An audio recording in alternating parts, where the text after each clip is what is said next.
vie est faite de codes et de secrets. La vie est faite de principes. La vie est faite de mystères. Et souvent, comprendre certains mystères ou comprendre certaines choses vont vous aider à aller de l'avant, à évoluer dans la vie. Parce que je dis toujours, on ne suit pas une personne pour devenir rien. Dans la vie, on ne suit pas quelqu'un pour devenir rien. Si tu suis quelqu'un et tu deviens rien, soit tu suis la mauvaise personne, ou bien c'est toi qui n'appliques pas ce que la personne te dit de faire. Tu n'appliques pas. On ne suit pas pour devenir rien dans la vie. Et suivre est important. Suivre est important. Le Seigneur Jésus a pris juste des personnes. Il a changé leur histoire. Il a changé leur vie. Et la Bible même dit qu'ils ont bouleversé le monde. C'était juste des hommes ordinaires comme toi et moi. Certains étaient des pêcheurs, c'est-à-dire ils savaient aller prendre du poisson. Certains étaient des collecteurs d'impôts, comme les Matthieu et autres.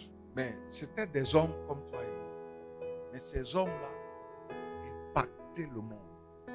Et c'est leur impact-là qui continue jusqu'à aujourd'hui. Oui. Ils ont impacté.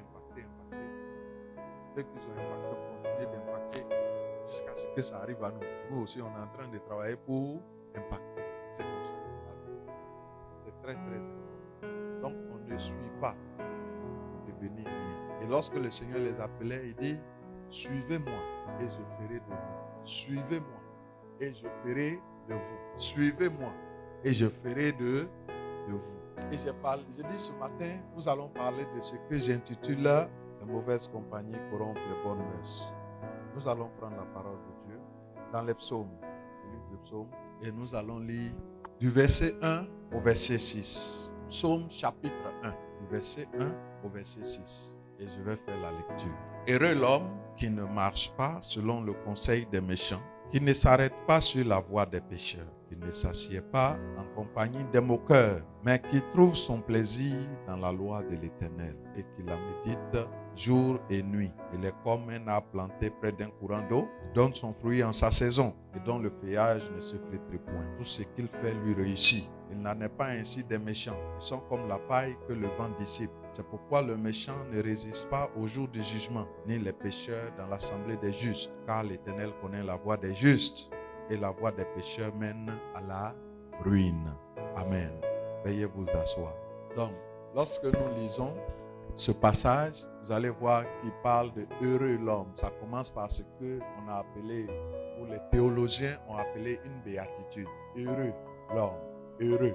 Ça commence par heureux. Heureux. Donc, vivre heureux, c'est le souhait de tout le monde, n'est-ce pas? Qui ne veut pas vivre heureux ici?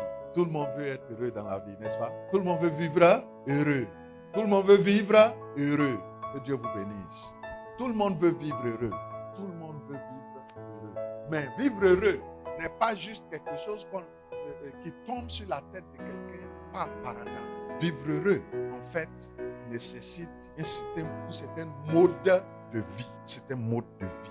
Nécessite une manière de vivre, des choses à faire pour vivre heureux. Et il dit, celui qui doit vivre heureux, numéro 1, il fait quoi? Il ne marche pas selon le conseil des méchants. Il ne s'arrête pas sur la voie des pécheurs. Et il ne s'assied pas en compagnie des moqueurs. Maintenant, il met en parallèle le méchant et le juste. Il explique la vie conséquente du juste et la vie du méchant ou du pécheur. Amen. Et en tant que chrétien, cela veut dire qu'en tant que chrétien, un chrétien doit faire attention. Le chrétien est appelé le juste. Le juste. Pourquoi on l'appelle le juste? Pas parce qu'il est trop bon. Vous comprenez? Mais en réalité, quelque chose s'est passé. Jésus nous a transmis sa justice et il a pris notre culpabilité sur lui.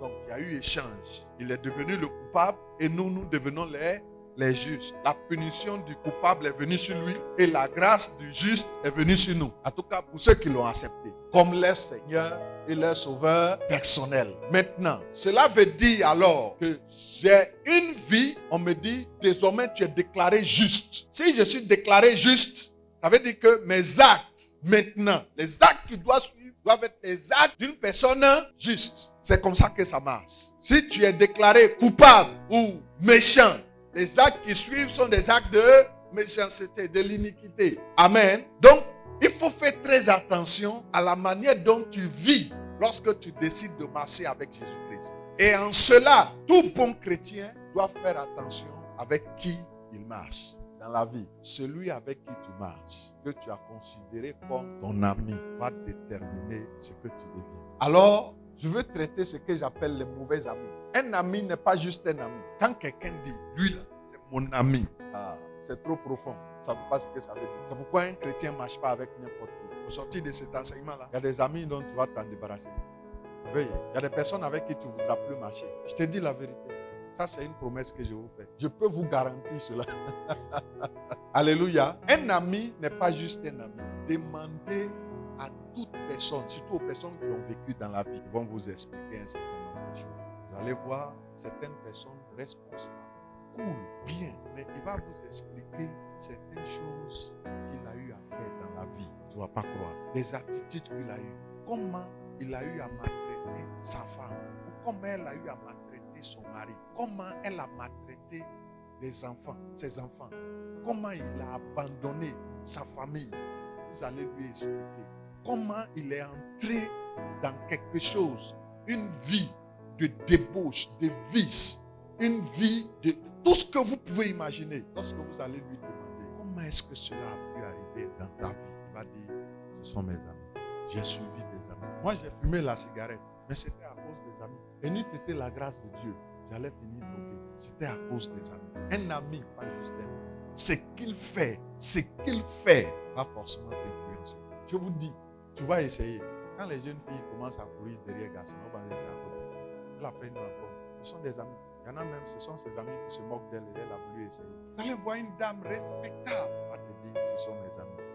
Il y a des choses qui détruisent la vie. Faites très attention. Un ami peut vous construire, un ami peut vous descendre. Voilà, la plupart de mes amis, quand ils arrivent ici, eux-mêmes ils témoignent. Ils disent, votre pasteur, quand on est avec lui, il est toujours en train de réfléchir. Et il y en a qui ont dit, quand ils m'ont rencontré, leur vie a changé. Parce que je n'aime pas les choses à peu près. Donc, ils me connaissent pour ça. Amen. Pas parce que je suis parfait. Non. Ce que je suis en train de dire ici, un ami est important. Un ami, avoir des amis, c'est important. Et c'est sacré. Mais n'importe qui ne peut pas être ton ami. Par rapport à là où Dieu est en train de te conduire, tout le monde ne peut pas être ton ami. Tout le monde ne peut pas être ton ami. Je vais vous parler de 3 choses que les amis font dans votre vie. Et puis on va prier, on va partir. Dimanche prochain, je vais poursuivre le reste. Mais je vais parler plus des mauvais amis. Un mauvais ami, numéro 1, va toujours te faire des mauvaises propositions, des mauvaises suggestions, te donnera toujours les mauvais conseils. Un mauvais ami va te donner toujours les mauvais conseils. Toujours, c'est un mauvais conseiller. Pourquoi cela peut affecter ta vie? Je vais vous expliquer. À chaque étape de votre vie, vous avez besoin de quelqu'un à qui parler. Très souvent, il y a des choses qui arrivent dans votre vie. Tu as un moment critique de ta vie, tu vis certaines situations, tu as besoin de parler à quelqu'un. Et la première personne à qui tu penses, c'est la personne qui est plus proche de toi, avec qui tu marches tout le temps. Et si c'est un mauvais ami, tu es pris. Par exemple, une femme à qui on dit, ton mari là, il a des copines, on apprend qu'il a des copines. Ça va commencer à ronger sa vie. Et puis elle est assise, elle réfléchit. La première chose, la première personne à qui elle va parler de ça, c'est son ami. Je ne sais pas ce qui se passe dans ma vie. Mon mari commence à découcher, il ne comprend rien. Si c'est une mauvaise amie, très souvent, moi je t'ai dit, je ne sais même pas ce que tu fais là-bas. Tu perds le temps. Ramasse tes bagages et sors de là. Ce qu'elle est en train de dire, même si tu ne vas pas appliquer, écoute-moi très bien, même quand tu ne vas pas appliquer, mais cela va impacter ta vie. Tu seras tenté. Dès qu'elle t'a dit ça, tes bagages sont déjà à la porte. Pourtant, tu n'as même pas encore ramassé. Déjà, tu as envisagé déjà dans ton plan, le projet de partir. Ça fait partie déjà. Parce que quelqu'un de qui tu es proche va te suggérer cela. Mais un bon ami ou une bonne amie va te dire ce que les gens racontent. Oublie. As-tu vu? Non. Si tu n'as pas vu, considère que ton mari, c'est le gars le plus cool du monde. Et même si tu as vu après. Attends, vous pensez que les foyers que vous voyez qui tiennent debout là, vous savez ce qu'ils ont enduré? Des tempêtes qui ont soufflé. C'est pas dit, il y a des personnes, André, ils peuvent jamais se marier. Parce que se marier, ton cœur va grossir jusqu'à, ça sera comme ballon. Un matin, et puis tu prends aiguille, tu pèses, ça redescend. Ah, vivre dans le foyer, c'est une affaire d'être constamment sous pression. Être constamment sous pression. Parce que tu as des challenges, des défis, des réalités qu'il faut gérer. Ce n'est pas du jeu. Ce n'est pas du jeu. Vous voulez vous marier là, apprêtez-vous, hein. Je dis la vérité. Puis on ne rentre pas pour sortir. Si quelqu'un me suit, parle à quelqu'un. Je peux continuer. Donc, des moments critiques, que ce soit des moments de joie, des moments importants, des moments où vous faites face à des réalités, vous avez besoin que quelqu'un vous parle. La plupart des mauvaises décisions que vous avez prises dans votre vie, écoutez-moi très bien, c'est parce que vous avez pris ces décisions-là à des moments critiques de votre vie et il n'y avait personne pour vous parler. Il y a des moments critiques où tu es sur le point de prendre une mauvaise décision. Quelqu'un dans ta vie, dit calme-toi. C'est une simple parole. Vous ne pouvez pas imaginer comment une parole venant de quelqu'un peut calmer une personne comme ça. Un ami n'est pas juste un ami. Ces paroles vont porter dans votre vie. Ces paroles auront un impact. Ces paroles auront une influence terrible sur votre vie. Numéro 1, un mauvais ami. Il fait quoi? Il donne de mauvais conseils. C'est un mauvais conseiller. De mauvaises suggestions. Tout ce qui vous suggère là, c'est ce qui va vous tuer. Donc, dis, allons voir. J'ai une fille, elle n'est pas mauvaise. Hein? Je dis, mais il y a ma femme qui a la vie. Puis quoi? Mon ami, regarde, c'est tout. Regarde comme ça. Hein? Je brille comme ça, on dirait, il ne sait pas, tu cherches quoi? Et comme tous, ils sont dedans. Et puis tu es le seul qui essaie d'être un peu sérieux. Donc tu as comme l'impression que tu n'es pas un homme normal. On dirait que c'est toi le mauvais et c'est eux les bons. Numéro 2, un mauvais ami. Quelqu'un dit, Jésus, aide-moi. Alléluia. Un mauvais ami va t'introduire dans des habitudes d'autodestruction. Ça, c'est le numéro 2. Comme ces personnes à qui souvent on pose la question, et comment tu as pu vivre une telle vie? On va te dire, ce sont mes amis. Un ami, un mauvais ami va t'introduire dans des habitudes d'autodestruction. C'est à cause des amis que plusieurs ont commencé à voir. Chaque fois que tu vas voir le comportement de quelqu'un changer, il a rencontré un ami. En bien comme en mal, il a fait une rencontre. Ou il a fait des rencontres. Chaque fois que l'attitude de quelqu'un, un homme commence à tromper sa femme, il a rencontré un ami. Quand une femme commence à tromper son mari, elle a rencontré une amie. Quand on commence à fumer, à prendre la drogue, il a rencontré des amis. Une jeune fille commence à chercher garçon en désordre. Au moment où les gens dorment, elle prend ses talons, elle prend ses trucs. Ou bien, quand elle s'en va, elle sort de la maison, là, elle l'a habillée en soutane, une grosse robe comme ça. Mais en bas, ce qui est en bas, tu croises ton propre enfant dans la rue, tu peux crier. En bas, il y a la jupe qui arrive ici. Et puis, talon là, elle a mis ça dans sa. Elle dit, maman, je m'avais étudié avec ma camarade. Et choses, les camarades a déjà verrouillé le système. Tout mélangé là-bas. Oui, chaque fois que vous allez voir le comportement de vos enfants a changé là. Ce sont les amis. Ce sont les amis qui ont fait ça. Donc, ils vous introduisent, des mauvais amis vous introduisent quoi? Dans des habitudes d'auto-destruction. Et quand tu commences à les pratiquer, en fait, tu es en train de t'auto-détruire. Tu es en train de te détruire. Tu vas te détruire. Tu vas te détruire. Tu vas te détruire. Je vous assure. On dit, la fin des méchants là, ou des péchés là, c'est quoi? C'est la ruine. C'est ce qu'on a lu, non? Il dit, c'est la ruine. Ça va ruiner ta vie. Dans ma famille, là. Dans ma famille, il y avait des cadres, il y avait des personnes intellectuelles, des personnes quand même d'un certain niveau. Et oh, ça, c'est la grande famille. Maintenant, dans la famille de mon papa, là, tu vois, et tous là, leur vie est mélangée. Il n'y a pas quelqu'un qui est devenu. Ils sont morts. Ils sont morts. Est-ce que tous? Et leur fin, là, leur fin, c'est toujours dans la misère. C'est pourquoi il y a des choses dans lesquelles vous ne me verrez jamais. Pas parce que je suis trop fort, bien pas parce que je suis orgueilleux, mais je ne rentre pas dedans. Je sais que c'est là-bas Satan m'attend pour m'abattre. Je le connais. Souvent, apprenez aussi par l'expérience de la vie des gens. Tu as vu la jeune soeur, elle a eu une vie bizarre. Il y a eu quoi? Grossesse qui est sortie dedans. Son école s'est arrêtée à cause de cette affaire. Sa vie s'est mélangée. Et c'est cette vie-là que toi tu as vu, tu t'en vas copier.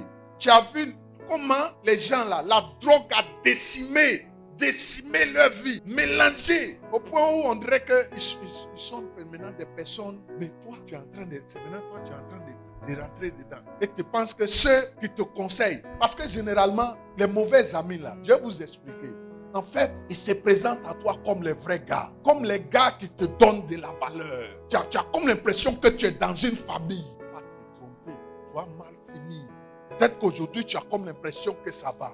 Mais ce n'est qu'une question de temps. Tu vas regretter la vie que tu as vécue. Tu vas regretter. Est-ce que quelqu'un me suit? Numéro 3. Les mauvais amis vont vous isoler de votre source. La source des bons conseillers, des bonnes personnes. Ils vous isolent. Ils vont vous isoler. Le but, c'est que si tu es en contact avec ces personnes-là, tu vas changer. Tu ne feras pas ce qu'on t'a dit de faire. Donc, ils vous isolent. Et comment ils isolent les gens? C'est-à-dire, quand tu dis, mais cette vie humaine, ça va nous détruire. Tout le monde est dedans. Tout le monde fait ça. Donc, arrête-moi tes histoires. Il n'y a pas quelqu'un. Même tous ceux que vous voyez, ils vous disent quoi? C'est des menteurs. Mais en réalité, c'est pour ne pas que tu considères conseil des bonnes personnes. Même les pasteurs que vous voyez là, c'est des menteurs. Oui. Et comme notre nom est devenu Kouaba, déjà, il s'est gâté. Sur Internet, même là, mais on ne parle même pas même. C'est un mauvais diable. Hein? Si vous ne le connaissez pas, venez, il va vous dire qui il est. Dit même les pasteurs là, c'est des menteurs. Ils se scroquent les gens. Puis il va te citer le témoignage de 2 pasteurs.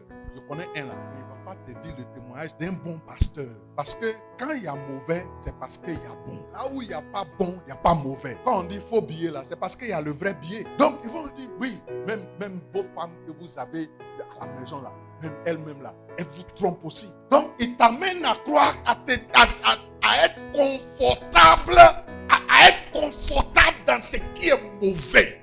Que Dieu punisse Satan et sa belle-mère. Donc quand il dit ça là, je dis, oui, c'est vrai. Hein? Pourquoi? Je vais vous expliquer pourquoi ils font ça. Parce que lui, il a déjà échoué dans ces domaines-là. Vie de foyer là, il a déjà échoué dedans. Et comme il ne veut pas se sentir seul, il veut quelqu'un pour s'ajouter à lui. Il a lutté avec la cigarette, la drogue là, jusqu'à il est vaincu dedans. Donc il faut quelqu'un aussi qui va s'ajouter à lui, comme ça il n'est pas seul. Non, il a échoué dedans. Donc tu es là, des habitudes bizarres que tu as commencé à avoir là. C'est parce que les gars là ont commencé à te recruter pour ne pas être seul. Que Dieu nous bénisse. On va se tenir debout, on va prier le Seigneur. Commence à parler à Dieu. Et dis-lui, Seigneur, merci pour ta parole ce matin.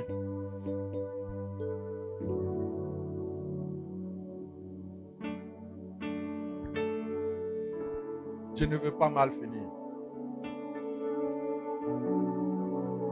C'est pourquoi toute personne que tu n'as pas mis dans mes sillages, qui n'est pas censé voyager avec moi, par rapport à là où tu es en train de me conduire, par rapport à la destinée que tu as pour moi, Seigneur, fais quelque chose. Aide-moi à localiser tous les mauvais amis et à m'en défaire. Et envoie-moi des amis de destinée. Il y a des personnes avec qui tu marches et tu as envie de devenir meilleur. Seigneur, que ce soit ces personnes-là qui soient mes amis.